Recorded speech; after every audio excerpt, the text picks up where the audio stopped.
Uh-huh.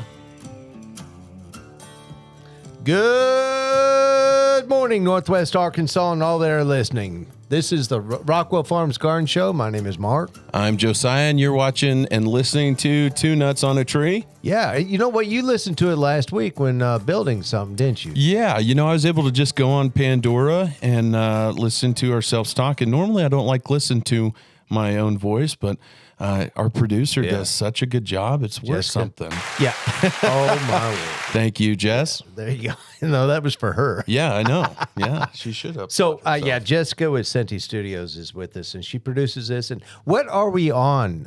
Pandora? Yeah, so we are on Pandora, Spotify, Amazon Music, and of course the big one, YouTube. Most people use YouTube. Yes. The reason I like YouTube is because you can go on there, leave comments.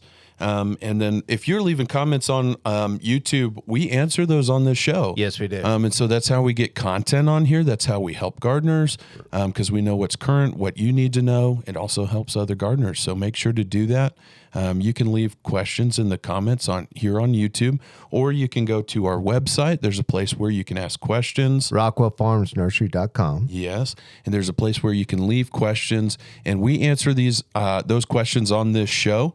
And so you're helping a whole bunch of other gardeners and us to create content for you that other gardeners need to know. Yep. Speaking of which, here's one from Diane, and she says, we are interested in several shrubs and would like to know if you currently carry them.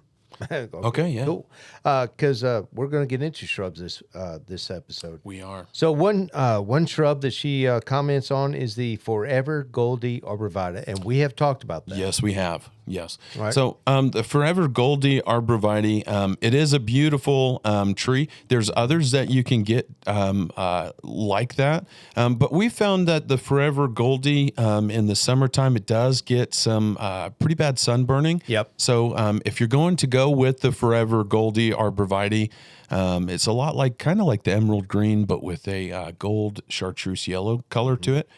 If you're going to go with that one, make sure you're putting it somewhere where it kind of gets morning sun and maybe some afternoon shade. So protection from the western sun, because that's pretty much kind of what does it in.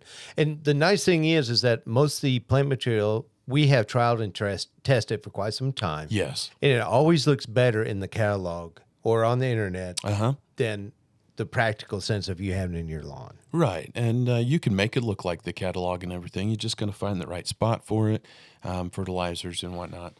So, let me add in a great substitute for that one, the Forever Goldie, is going to be the Jantar or Amber Arborvitae. That was a hot seller. Beautiful. Yeah. Yes. Grows really, really well. Yeah, and so we made quite the investment in it, and hopefully other nurseries do too. That is and it held up really nicely. It did. Yellow color. Didn't get the sun burning, so you can plant that in partial shade to full sun. You can put it in the hot southern sun. It's going to be just fine as long as you're giving it the appropriate amount of water till it's established. All right, another one, the Tater Tot Arborvitae.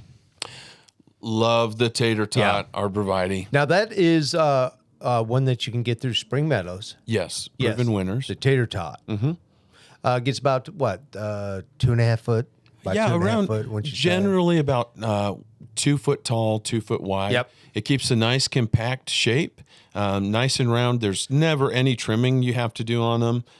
It grows really well. Doesn't get winter burn. Doesn't get summer heat. It has a good fine shaggy look. It's a lot different than any other shrub. Yeah. Yeah. So if you're familiar with the Little Giant Arborvitae, it's a lot like that, just is a little bit smaller and compact. Okay. And the other one, my phone keeps shutting off here. The North Pole, one of our favorites. Yeah. North Pole. We'll actually be getting into that one a little bit later as well. I'll be going over that. But the North Pole Arborvitae grows, again, if you like the emerald green. The reason I bring the emerald green up is everybody knows that one. It's a very common arborvitae that we see everywhere. But the North Pole is, I believe, far better. I've got some planted at my house. It grows about 10 to 15 foot tall, 3 to 5 foot wide, a lot like the emerald green. But what I like about that one is it doesn't burn up easy in the summer. It doesn't get winter desiccation through the winter. And it's dense. It's dense, and then the top does not split. So have you ever seen the emeralds if it snows or we get Emerald ice. green, yes. Yep. We're trying to get away from the emerald green. Exactly. That used to be our only option. Yeah. And now we're starting to deviate from that for that very reason, the splitting. Thanks to proven winners, yeah. Yes. We can. Okay. And she also comments on... Oh, she's also interested in proven winner hydrangea bushes, and I'll let you take that. Okay. I'm sure you're going to comment a lot about that. Yeah. Yeah, Josiah's like hydrangea king here in the Rockwell Farms. So we'll get into that. And finally, looking for an ornamental tree for the front yard, which is east facing. Okay. So typically, in general, ornamental trees are great for the front yard. You do not want a big shade tree for the front yard, typically. And so one of my favorites would be the Amur maple. Yeah. That's one of my favorites. It's the first one to turn color. It's a bright red. It's nice. It gets 30 foot tall, 20 foot wide. Very good front yard tree. So that'd probably be my first recommendation. Yeah, my question would be, well, what kind of ornamental? Are you wanting something, because that's a wide range. It is. Are you wanting something that flowers, something that's just smaller, something evergreen? So that can be a whole wide range of things. But we do focus a lot on the ornamental trees. And an ornamental tree is one, yeah, you're right. Some are just green, but some do flower, like your red buds and so forth. But an ornamental tree is typically a tree that gets about no taller than 30 foot and 20 foot wide. That's typically the size of an ornamental tree. The one that also that you mentioned that it's on the east side of the house, so you're getting morning sun and no afternoon shade, which is great. So something I would recommend is an Acer, Japanese maple. Japanese maple is going to be great, especially lace leaf if you're wanting something a lot smaller. Like the what is it, Inaba Shedar? Hard to pronounce. Shedari. Yeah, I mean, Shedari. Yeah, and then there's also the Crimson Queen. I love the Crimson Queen. If you wanted something that cascades out, it does well. So thank you, Diane, for stimulating those comments. We appreciate it. I've got one from David. So, David, thanks for commenting. A flowering shrub that is good on the east side of the house that gets a couple hours of morning sun. So azalea would be a good one for that. Yes. There's different varieties of azalea, hydrangea. So many varieties to choose from. There's quite a bit that will fit into that category there. Right. Or rhododendrons, and we're going to talk about all three of those. In the show. But yeah, you're right. And Spring Meadow has a really good Mundo series, I believe, and we'll get into that as well. Yeah. So let's speaking of Spring Meadow, the one thing I like about Spring Meadow is, see this pot is a deer proof. A lot of people, we're in deer country. Yeah. Okay, and if you are not paying attention to whether your tree or shrub is deer proof or not, then you're just buying deer candy. They are considered a pest deer. Yes. And so a lot of people, especially out there in the woods near the lake, they have technical issue. They have a lot of problems with buying shrubbery, not knowing whether it's deer proof or not. And the next thing about deer is that they always look for something that is new. When you plant a tree or shrub in your yard, if you're in deer country, then that's our nursery phone. Other technical difficulties. There we go. I'll give that to you, Jessica. You can shut that puppy off. What would we do without Jessica? So anyway, a lot of the shrubs are deer proof, and proven winners. When you come to a nursery that carries proven winner shrubs, they have the deer proof pot. And so they take all the guesswork out, and also on their tag, it'll say deer proof. Yes. So we'll get into that as well. So I just want to mention that because some of when you're out in the in deer area, you want color, and color is really hard to get when you're in deer country. Yeah. And so they made a concerted effort on recognizing some of the deer proof barberries, your forsythia, and that's where you get your color. Boxwood is deer candy to allow the deer. And they have deer-proof boxwood and juniper. So we'll get into that as well. We're also going to be going over how to eradicate your mole problem here later in the show. So stick around for that. If you have a problem with moles in your yard, we'll go over step by step everything that works great for getting rid of those. I drove my wife crazy because I used our own backyard as a mole test area. And Oh, goodness. yeah. And yeah, we'll get into that because I know that that's a big problem. And it Yes. creeps up on you quicker than scat. You wake up in the morning, you see all these mounds in your yard, and it's like, okay. Especially with snow melt, the snow melts and you have really soft soil Yeah. for them, or dirt for them to burrow through. So right now we're seeing a lot of that. All right, and another thing that we're going to talk about is the high yield bug blaster above and below, because that will also take care of your mole problem. So I want to talk about 3 ways of keeping moles out of your yard, and also you have the Mole Gold Good and the Royal Gold. Yeah.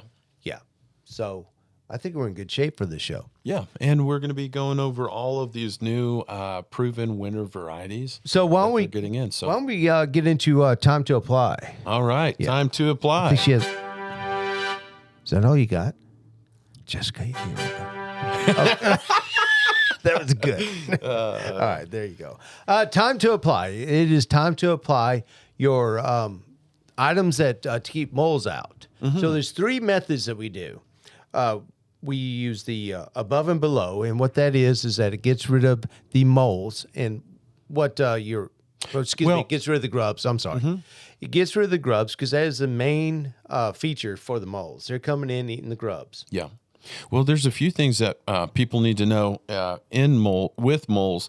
The first thing is that they have really acute hearing, so they can hear very, very, very well. The second thing is that if they are not fed within a couple of hours, they'll starve to death. Yes. So, I mean, really what you led into was, as far as hearing is concerned, I like this by Gonzo. Yes. You had their hat on last week. Yes, I did. Yeah. Yep. This right here, first of all, I love the name. You know, Gonzo was the drummer on the Muppet Show. I love the name, Gonzo. Yes, yeah. So, the Mole and Gopher Sonic Spike Repeller. I actually have these in our yard. It does wonders. We have not had a problem since. Yeah, we have used them in our yard, and after having great reviews on this product right here, it's been really good. Now, the thing is, though, because you just had snow that covered the... This is solar-powered, and if you have snow that covers that solar-powered, those might not work. So what happened in your yard? Well, yeah, and so they came. I'm next to somebody who is like a mole village, and so when they did come on over, I used that mole trap that you just step on. Yeah. We should have brought one out, but we didn't. But it is really good. I found this company years ago, and I should probably go out and get one. In fact, Jessica, will you please show the mole trap that we have? Because it works great. The biggest complaint on mole traps is that people cannot set them because it's very hard to pull back. Number Correct, one. yeah. Number 2, the typical mole trap is very dangerous if they have pets or children, right? Yeah, yeah. This mole trap you set with your foot, and we have a dog that goes in the backyard, so it's total pet friendly and kid friendly. They cannot get hurt by this. Yes. And it works better than any mole trap that I've ever gotten. They're very easy to use, and you can, if you don't know where to find these, you can actually rent them here at Rockwell Farms Nursery. Yeah. So if you don't have no reason or rhyme to actually go out and buy one, you can rent them here. Right. And so that way, because one time I did hire the Mole Whisperer. It drove me crazy. So I hadn't come out because, it kind of got out of hand, and I didn't know what to do. I had all these different traps. You know what he did? He came out and he used the very same trap that I've been selling. Yes.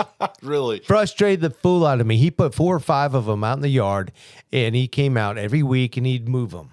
Oh, man. Yeah. Totally eradicated my moles, but I was just sick.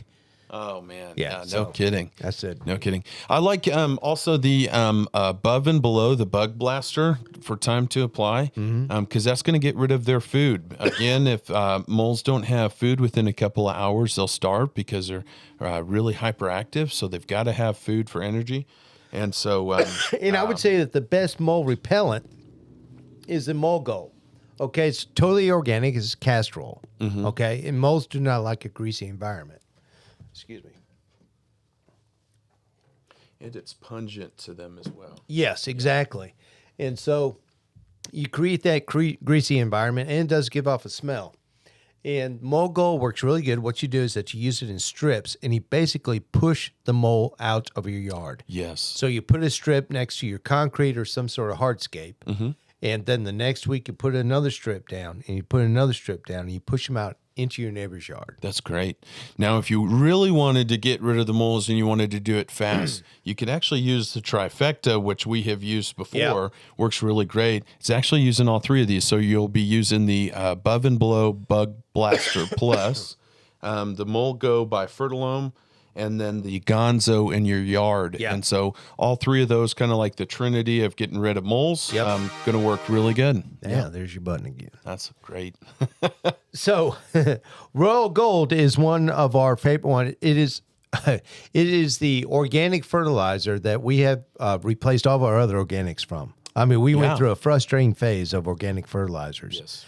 And we found out that Royal Gold was the best because we have a test garden in the back, which people go visit all the time, and they say, how do you get such good plant material? And go ahead. You're the one that introduced us to Royal Gold. Yeah, I don't know. It's like cheating. So I've started using it. I mentioned this last week, but started using it in flower beds. Every time I plant fruit trees, man, it just works great. And so just adding a little bit in the bottom of the hole for fruit trees, it is like cheating. Yeah. And it's got a lot smaller particle size, which for organic fertilizers, typically, like some of the other brands, it's a lot bigger particle size. So organic fertilizer, your soil has to have be able to break that down by the microbes and mycorrhiza and all that. So it breaks down that particle, especially the it's a micron, so we use a lot less of it. And that's why I really liked it. It does not have a lot of filler. A lot of your organic fertilizers, if you read the ingredients in it, it will, the main ingredient, one of the main ingredients will be feathers. Yeah, or chicken manure. They call it feather meal. Is feathers. Yeah. The other problem that we were facing, so first off, let me finish, that has a smaller particle size, so it breaks down a lot quicker in your soil because it's like a fine powder. Yep. Which works really good. The other thing that I like about it is it doesn't have just chicken manure. Chicken manure, we're in Northwest Arkansas. We're in chicken country. It's really cheap. It's really easy to find. And so by default, everybody kind of just goes for it. Now, in the Royal Gold, they do not have chicken manure. What they have in it is seabird guano. And the difference is quite stark. Seabirds, what do? They naturally just go out and about, and they eat wild fish.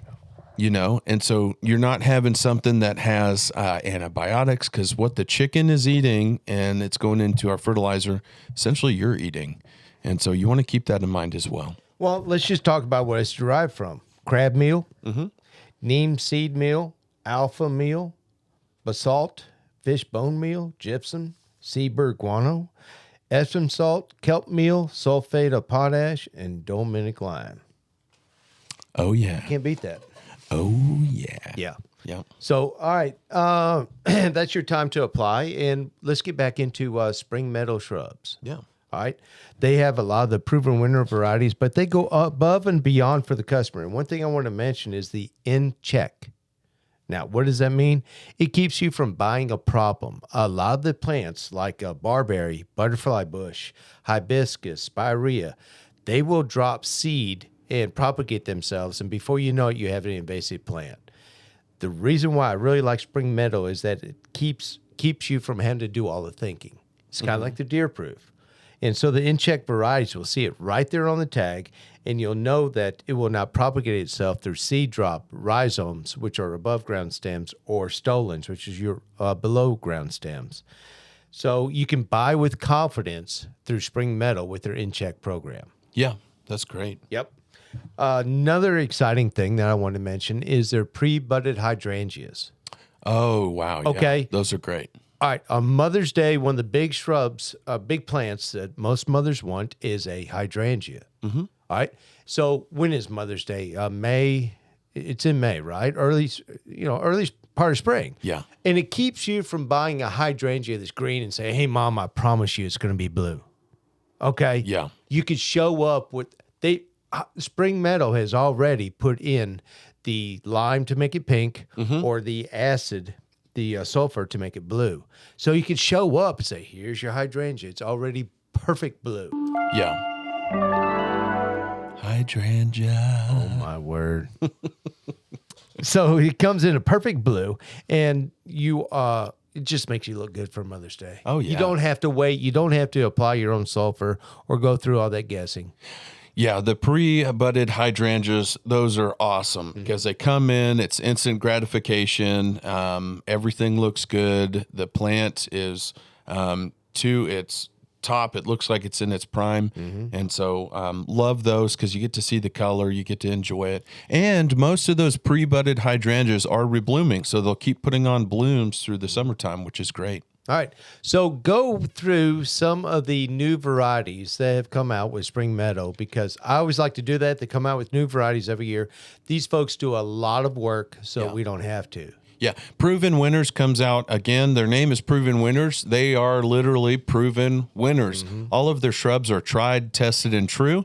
And so they have, we have found here at Rockwell Farms that they have a higher performance level than just anywhere other shrub company. They work really hard on getting these varieties out. And finding improved varieties. So every year they come out with something that is a little bit better, improved.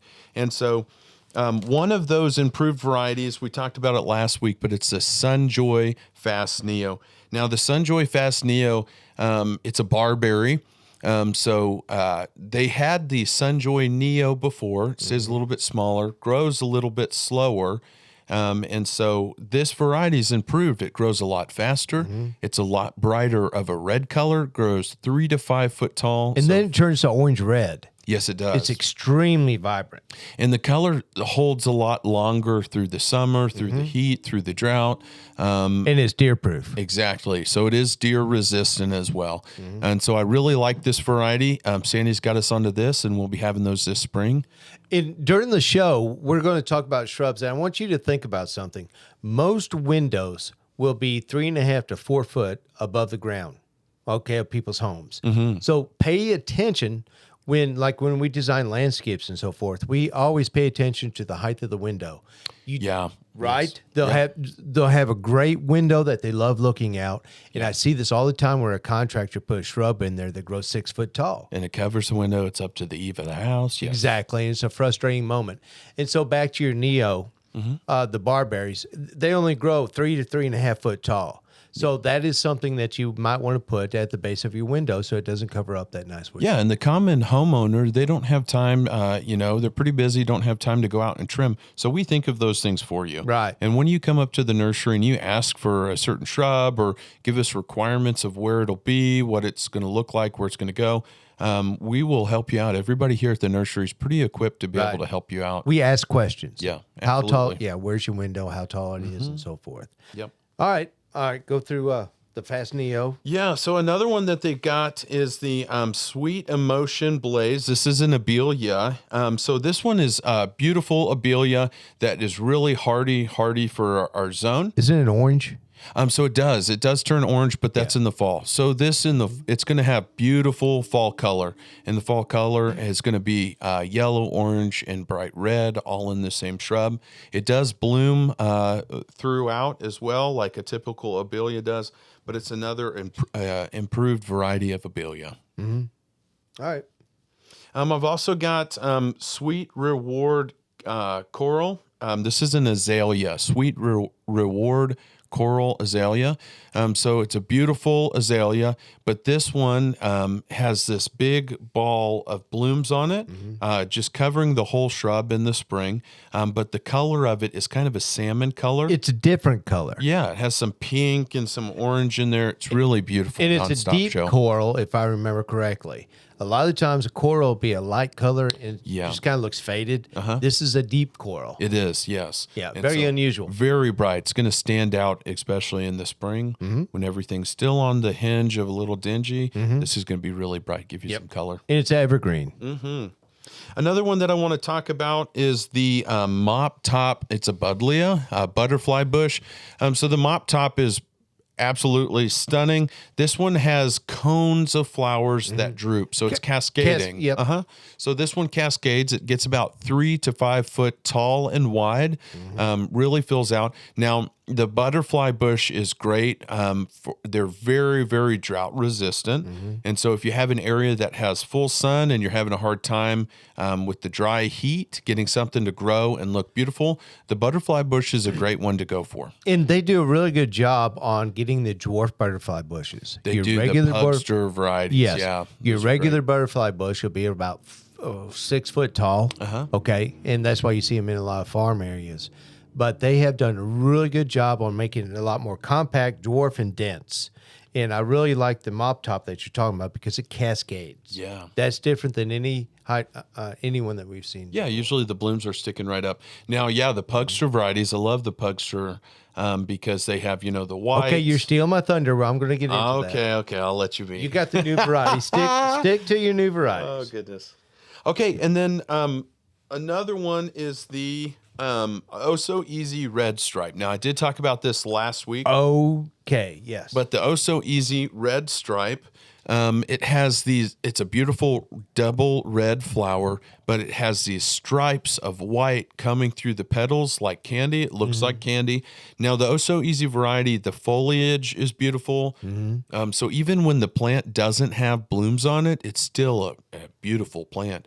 But when it does get blooms on it, I'm telling you, it's a nonstop show. It continues and continues and continues. It doesn't have a slow down point. It blooms all the way from spring until almost winter. Yes. Ours was blooming just up until about second week of December. And these are carefree roses. These are carefree roses, which is very important. You will not have a lot of the problems that a lot of the hybrid teas or the floribundas have. Yeah. And you just pretty much plant it and go. I tell you one thing. Here's a little trick. If you keep them healthy, they will not get disease. That across the board on roses. Keep them fed. Yes. If you keep them healthy, they will not get disease. And that's why the Royal Gold comes into play. Absolutely. Because there's all those micronutrients that you normally don't think about. Boron, magnesium, molybdenum. Those things that you don't think about, they're very essential in keeping a healthy plant. So roses in particular, if you keep it healthy, you will not have disease. Yeah.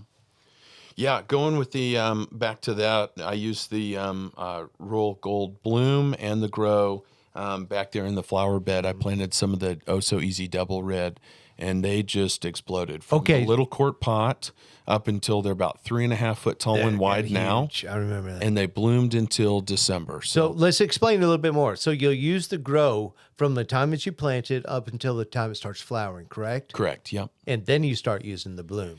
Yeah, now on the roses, I put the bloom in a little bit earlier than usual to kind of push them into that bloom. But man, they just kept going, and kept going. Okay. You can also use the Imperial Boost if you're needing a little bit higher of bloom, right? Which works great. But the Imperial Boost is a really good finisher. Yes, especially on your vegetables. I found that was the swing point for me. That's when I said that we need to carry Royal Gold because you introduced Royal Gold. And so I used that in our trial as far as our vegetables were concerned. And it blew my socks off. Awesome. Hey, so another one that they have come out with is the Reminiscent. Thank you. Reminiscent Yellow. So the Reminiscent Yellow, again, the foliage on this before it blooms and after it blooms is absolutely beautiful. It's really shiny, a beautiful green straight across the board. And then those yellow flowers that come out on top are beautiful. Again, it's a nonstop show. It's a deep yellow. And I really want to point that out because a lot of the times the yellows are a faded yellow. Yeah. Okay. This is a deep yellow, has great petal count. Oh, yeah. Okay. Remember, like one of the all-time most popular rose of all time is the Mr. Lincoln. Okay. Yeah, I would agree. All right. The Mr. Lincoln Red Rose. It sings and dances at the same time. It has a high petal count. It's very fragrant and it's easy to grow. Okay. Yep. So the Reminiscent Yellow is pretty much the same way. It has a great deep yellow, it has a high petal count, and it's fragrant. Oh, yeah. Okay, good. What else you got? Okay. And these are just the highlights that you picked out as far as This is their new items. Okay. And then the Incredible Stormproof. I know I talked about this one again last week, but all of these are very worth mentioning again because the Stormproof Incredible, they don't flop. no, they do not. So I hate the flop. exactly. So if you are Flop's familiar bad. with the Incredible or most hydrangeas, if they are really heavy with blooms that year and we get a heavy downpour or a crazy storm that comes in, they're going to be laying over. Now, the Stormproof Incredible does not do that. It stays tried and true to its posture, its structure. It's a pretty tough bush. And the flowers on it, you still get that big, heavy ball of flowers. Right. And there's a full sun viburnum that people buy called the snowball bush. It's been around forever.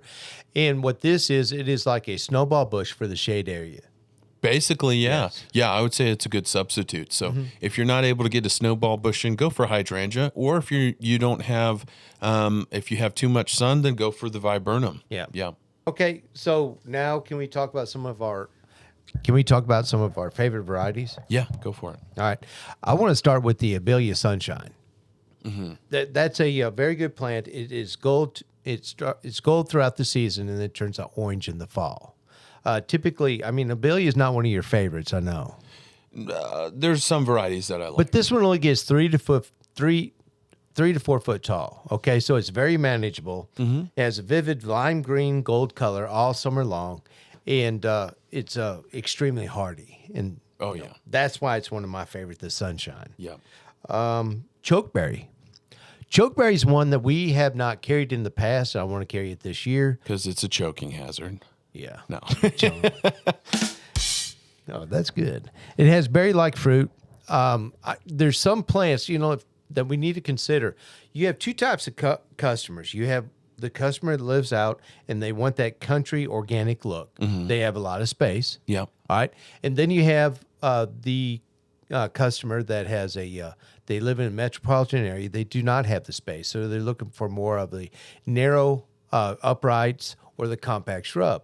Yeah. And your chokeberry, it's more for the countryside, and it gives you that yellow to orange red color in the fall, and it's very bright, vibrant. So it gives you a good autumn look. It's one of those plants to where you're coming home from work and you say, "Oh, what's that over there?" Yeah. Oh, yeah. That's why I like the chokeberry. You mentioned the azaleas. Okay, the Perfecto Mundo. Yeah. What variety did you talk about? The one that I had mentioned was What's the the new Sweet Reward Coral. Okay. Most of their Mundo varieties, they'll get about 2.5 to 3 foot, right? Yep. So if you have if your house faces the east side and if it's shady, that'd be a great area for the azaleas. It really is, yeah, just with that morning sun. So an azalea or hydrangea out in the wild, their natural habitat is going to be on the east side of the forest where they have the tree line to shade them from the evening sun. What you got? I got a droopy mic. Oh, yeah, here we go. Looks like a Jezebel. Okay. There you go. And so their natural habitat's going to be on the east side of like a tree line to where they get that morning sun, and then they are going to get shaded from that hot western sun. Yes. My mic was like a flopping hydrangea. You should have got the stormproof one, though. That's exactly right. The nice thing about the Perfect Mundo is in the front of the house, you do not take hydrangeas and Perfect Mundo like you talked about. Nice thing about the Mundo hydrangea is that, or azalea, is that it's an evergreen. So you don't want to look naked in the wintertime. Right. All right. Yep. So you get your evergreen during the wintertime and you'll get your color in the spring. And so it's the best of both worlds. It really is, yeah. Rhododendron, though, rhododendrons are amazing. The black hat. Okay, yeah. Okay. You're stealing my thunder. I man. tried to go in alphabetical order. So Oh, okay. Spend a lot of time Maybe on explain that before we start next time. Yeah, that's in the R's. Black right, we're hat in the rhododendron. A's. I'm doing it anyway. We're in the A's. Absolutely stunning because it is an evergreen. Yes. But in the winter, the leaves turn kind of a black, purpley color. And so you still have foliage on it. It's just a lot darker. But then when it blooms in the spring, it blooms in the spring and in the fall. Yeah. But when it blooms in the the spring, it is just bright, hot pink. It is beautiful, and it stands out, especially up against that black foliage. Okay. It is kind of taking the place of the PGM. PGM used to be a dwarf rhododendron. A lot of the rhododendrons get about 4.5 feet tall. Okay. And this one is dwarf. And it really has a very vibrant, I'd say it's more towards the purple color and so the old timers know the PGM, and this is a great replacement, very much for the fact that it has that black foliage in the winter. And when it blooms, it just stands up really, really nice up against that black foliage. Another evergreen that you could plant in front of your house to where you're not looking naked in the winter, and you have that color in the during the year time. So let's hit on the barberries. Yeah. Okay. A lot of the barberries that Spring Meadow carries are deer proof. And they make note of that, not only with the pot, but the tag. And I really appreciate that, because even though barberry will have thorns to it, deer will eat them. And it's very frustrating. Yeah. What would you say is your favorite barberry? I'm going to say the Tangelo. I really like the Tangelo because it's a bright orange, but on the inside of it has still that chartreuse color. So especially when it comes time to trim it back, it's like you've got a different shrub. But it's really bright orange, takes really great shape, really low maintenance. I would say it's the Tangelo. Yeah. Most of their barberries will be about 3 to 3.5 feet tall. And that's if you never trim them. Okay. And the nice thing about barberries is the more you trim, the denser the shrub that you'll have. Yeah, and they're very forgiving. Exactly. And very hard to kill. Yeah. And I think that my favorite, I really love the Neo. And now that they come out with the Fast Neo, I'm kind of excited about it. Yeah. And some of their barberries as well are pillars. The pillar barberries. Yeah. The yellow. Great. Yeah. So they have the pillar, the red pillar And the yellow. and the yellow pillar. And they grow kind of like a nice upright shape, only about 1.5 feet wide usually, and about 2 to 3 foot tall.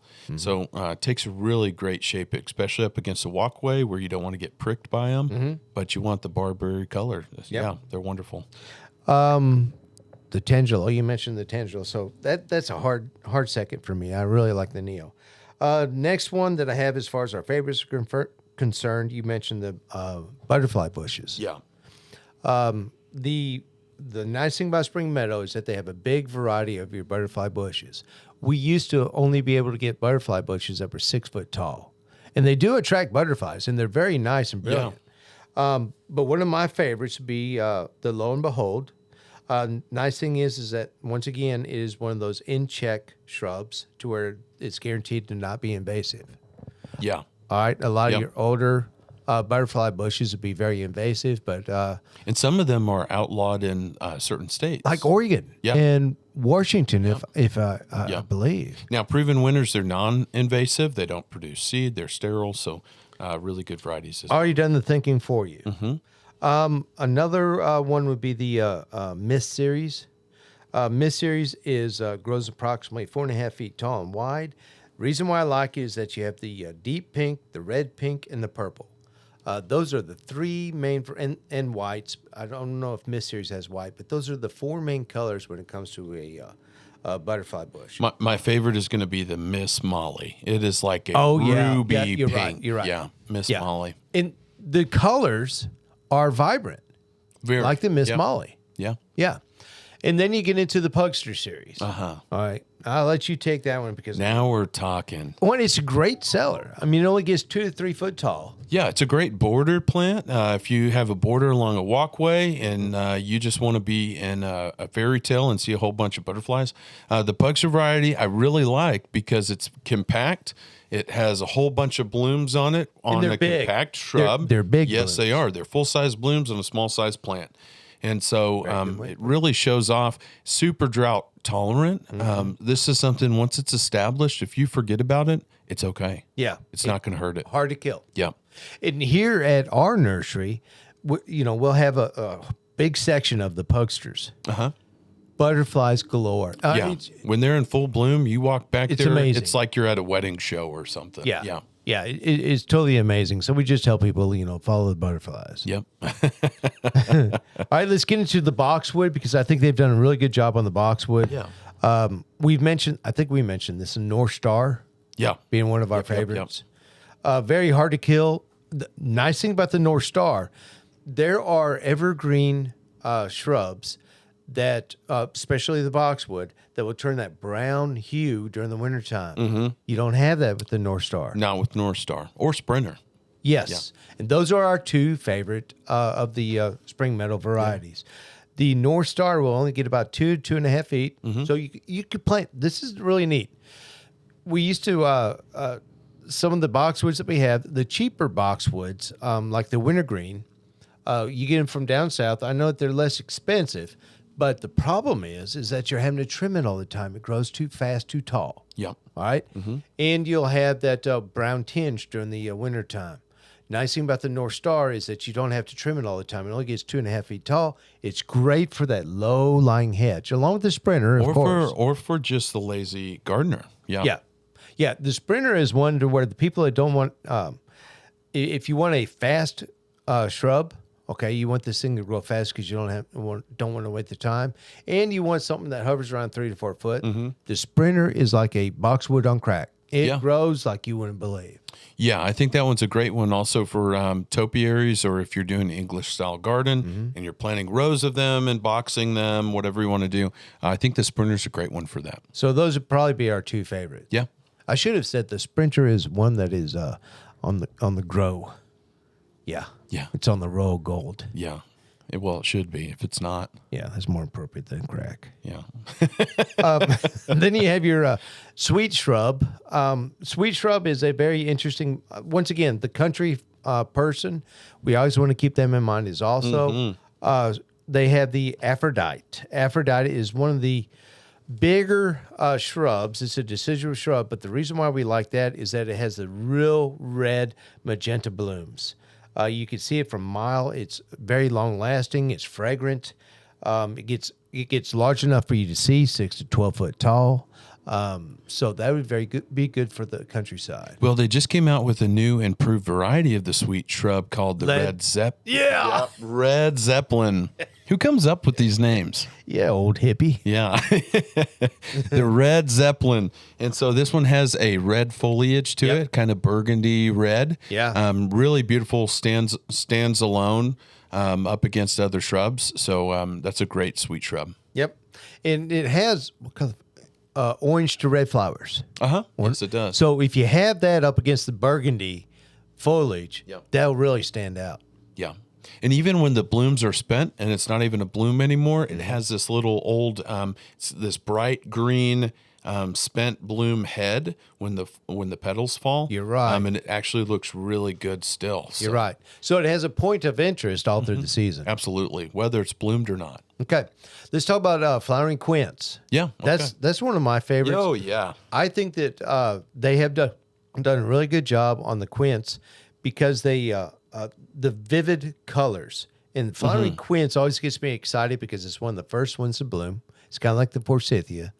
And you have your orange, you have your red, and you have your white. Yeah.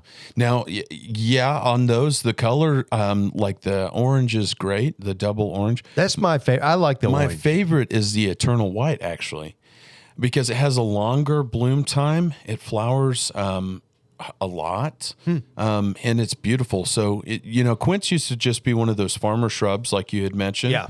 But now they're becoming more and more popular with the new varieties that they have. Mm-hmm. And they're vivid colors. Mm-hmm. The red is a very vivid red. Their orange is a very vivid orange. Yeah. Yeah. So when it blooms, it's beautiful. Yep. Yep. Let's talk smoke bush. Okay. Smoke bush has been around for a long time. Uh-huh. Okay. But Spring Meadow has the Wintercraft. Mm-hmm. It has Winecraft? Winecraft, okay. Yeah, it's a Winecraft. Yeah. It has the black foliage. Yes. It's so purple, it's almost black. Yep. And it grows about 10 foot tall. It's big. And it's very showy. And the reason why it's called smoke bush is because you have a deep purple, fuzzy bloom. And it kind of looks like it's smoke when it's in full bloom. And looks like mist over the top of it. Yeah. Yeah. Smoke on the water. That's another hippie song. Smoke on the water. Yeah. Next one, since we're in the bees, how about the burning bush? Burning bush. Yeah. Burning bush is one of our favorites. It's a deep red in the fall color. Yeah. It doesn't really do much during the season, but then when you get into the fall, it's like you're driving down your driveway and it's like, boom, the brightest red that you can totally. And it's almost like every time it does, it's like, whoa, when did that happen? Yeah. So it is a euonymus. The great thing about the burning bush is because euonymus grows wild here in the woods. This is sterile. It will not go to self-seed. You're not going to have an invasive shrub when you plant the burning bush. It's part of their in-check program. Yes, I really like that program because they've done all the thinking. Well, yeah, they make sure that we're not going to have a problem trying to plant something in a certain spot, and then we get it grown up the house like mint. Yeah, exactly. Yeah. And then leading into the in-check program, that would be their hibiscus. Hibiscus are also known for dropping their seed and propagating more, but their hibiscus, which is Rose of Sharon, is also part of their in-check program. In fact, the only seedless Rose of Sharon would be their, I think, blue satin that they have. It's a new variety, and that's out now. Some of their other Rose of Sharons that I really like is the chiffon series. Yeah. Okay. Yep. That blue chiffon is amazing. With the double flower on it, yeah. That's my. It's almost a true blue. That is my, yes. Yep. And blue's very hard to find in the landscape. Yep, it is. That's why that blue chiffon is just an outstanding Rose of Sharon. My favorite's got to be the pillar. Because typically your, Rose of Sharon, it gets big and leggy, or it can if you don't keep up with it. But that pillar just grows in an upright. So it's really great at softening the corner of the house, or if you've got an arbor or something that it can grow up against to soften. Really beautiful. It just keeps putting blooms on. Really, really showy. And it looks tropical. Yes. It looks very tropical. Yeah, it is a hibiscus. And you can actually plant that in the middle of a flower bed and have other shrubs around it, and that could be your focal point. Because it blooms. The one thing I like about Rose of Sharon is that it blooms all summer long. Yeah. It's the biggest bang that you will get for your buck. Yeah, because it has, there's white, there's that purple, violet, red, and those all come in the pillar form. So it's just an upright, beautiful Rose of Sharon. Yep. Let's talk about junipers. Okay. Your favorite juniper, Montana moss. Yeah, probably. I really like the Montana moss and the shrub type. Yes, the Montana moss is going to be kind of that frosty blue, the same color as kind of the blue Atlas cedar or Colorado blue spruce, but it's really feathery plant, I think. Shaggy. And so it kind of spreads out. Now you can box it or trim it. I don't like that look. I think it takes away from the woodsy feel. And so if you're trying to go for lodge style, that's a great shrub to have because it kind of grows into this wispy, sparse little bush, and it's different. Yeah, it's different. My favorite with that shrub though is to put it with kind of a yellow evergreen or a chartreuse evergreen, something to give it that contrast. It really makes it stand We did out. that with the Jantor. Yes, the Jantor. Yeah. Jantar. The Jantar or the fluffy arborvitae. That's exactly right. Crepe myrtles. The center stage crepe myrtle. Very good way to get color in your landscape. I like the center stage varieties is because they're so vivid. With the dark leaf, yeah. Exactly. A lot of the crepe myrtles that you would get from down south, the color is just not there. And that's always been frustrating to me. And that's why I like the center stage crepe myrtles, is because they just have their red is a very bright red. Yeah, if you remember, there used to be an older variety of those. It was called the diamond or dynamite. Oh, yeah. Dynamite. Dynamite, yes. Yeah, and so there was an older variety of those, but this is an improved variety. It has that darker ebony leaf. It's absolutely beautiful. But when it blooms, because of that darker leaf, it makes the color that so much brighter. Looks really good. One of our favorite shrubs is the privet. I like the privet, like the variegated, this is old-timey plant, the variegated privet. It'll grow about 20 foot tall, and in my opinion, it is the poor man's screen. Yes. Okay? Because it's semi-evergreen, so meaning that it will defoliate some, but you can plant that sucker and it grows quicker than scab. Very fast. Very fast. We had planted some on the side of the property here, and just they've grown maybe 4 foot just since last season. Yes. Yeah. So in my opinion, that's a poor man's green. And with Spring Meadow, you have the golden ticket. Yeah. Now, golden ticket is both yours and my favorite. So I use that in center pieces in larger container gardens. Works really great as that, or privacy, or if you just want to have a weird spot on the side of the house you need to cover. That's a great one to go for because it only gets up to 6 foot tall. Yep. And you can trim them back and keep them at about 3 to 4 foot, and they do perfectly fine with that. Super forgiving. I saw that. Sorry. They have a. I had Cajun yesterday. Oh no! Oh gosh! What are we doing? It's my goon ass friends. Oh no! And so love that gumbo. Yeah. Oh, go ahead. Oh man. Okay. So but they do have a white, kind of like a little wedding flower in the spring, and they are fragrant. Smells like gay gardenias. Gardenia. Yeah. Yep. Gardenias. But you could get a 6-foot shrub in about 3 years' time.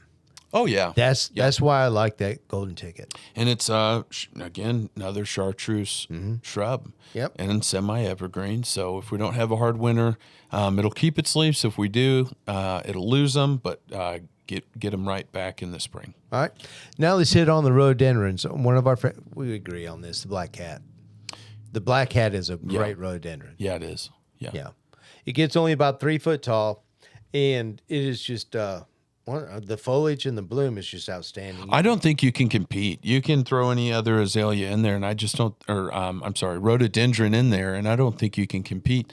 It's just so bright up against those dark leaves. It's original. Yeah. People are always looking for something different than their neighbor. Yeah. So that black cat will fit the bill. Yeah. Roses. I know you touched on the reminiscent yellow, but they have some of the like honey apricot. That's an edible rose. Yeah, you can actually eat that or put it in tea, dry it. Yeah, absolutely. And it has that nice apricot look. Yes. Which is a different type of flower. It's like a almost like a creamy yellow coral color. Their reminiscent coral, I believe, is the rose of the year. It has a deep pink coral flower, of course, and it has a copper center. So it's kind of a two-tone. It has a copper in the middle, and then it goes out to coral. And those are very unique, very unusual. It only gets 2 to 3.5 foot tall and about 2 foot wide. So it pretty much fit in anybody's landscape. Well, the Rise Up Lilac Days. Okay, so we got to talk about that one. Yeah, that one is a climber. Yeah. And if you have a trellis and you're needing something to grow up it very fast. We started with a quart pot. This thing was about 8 inches tall. Yeah. No, I'm just excited. I mean, that was outstanding. Last spring, I planted this Rise Up Lilac Days. It was the beginning of spring. I made an 8-foot trellis. Yeah. And by halfway through summer, this thing was taller than the trellis, covered with blooms. Yes. So, you could do that again if you want. It's that good. Yeah. So this is the rose for 2026. How they think that far ahead, I don't have a clue. Yeah. but you see what you fertilized with was grow. And the bloom. The specifically on that one was the bloom. Yeah.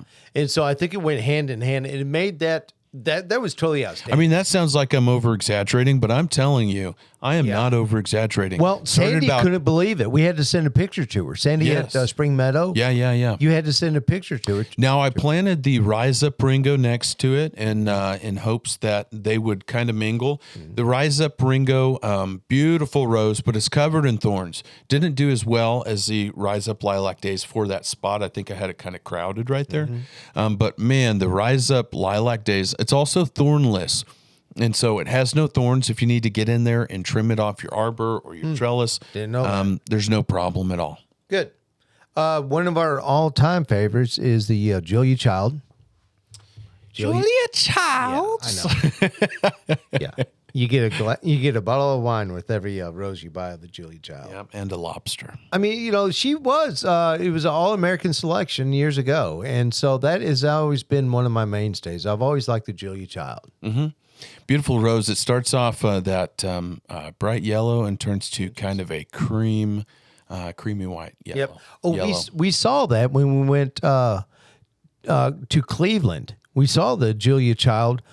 That was in Reno. It was about Reno? 8 foot tall. Yes. Yep. And that thing was huge, covered in blooms. Yeah. You can actually find that in a video. Jess might be able to put up a clip of that, but it was beautiful. Exactly. Yeah. Well, we've gone over quite a bit today. Oh, are we out of time there, Jess? Wow, that hour went by fast. Wow. Yeah. Well, we'll hit on our second half of our favorites, I guess, on next show. Hey, We have a lot of favorites. It's kind of like children. You can't say one's better than the other. That's the problem. Yeah. Next week, we want to get in someone from the Bentonville Master Gardener program. Yeah. Yeah. I think that people need to know why you should join the Master Gardeners. What are the let's touch benefits? on that. Yeah. Oh, Yeah, because it's kind of like the unsung hero. They do a lot for the community, and people don't recognize it. So I'd really like to have someone in here to tell us the benefits of it. Yeah.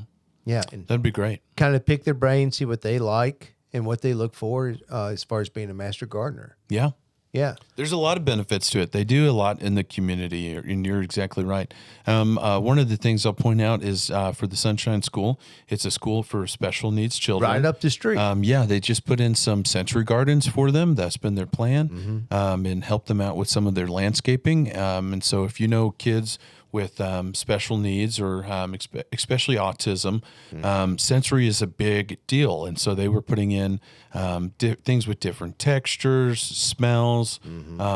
Absolutely wonderful. Those are great people. Yeah. So we'll have them in here next week so that they can tell us the benefits of a master program. And hopefully if you do not have one in your community, you can start one. Yeah. Once you know the benefits of having one in your community. Oh, that's great. Yeah. That's great. So, hey, thanks again, folks, for listening to Two Nuts on a Tree. And again, you can find us on Spotify, Amazon Music, Pandora, and of course here on YouTube, and also Facebook, Instagram, and all the other great places. So if you like this video, comment down below, ask questions. We answer those on the show. yes, that makes the show. And we appreciate you tuning in with us every week. All right. We'll talk to you next time.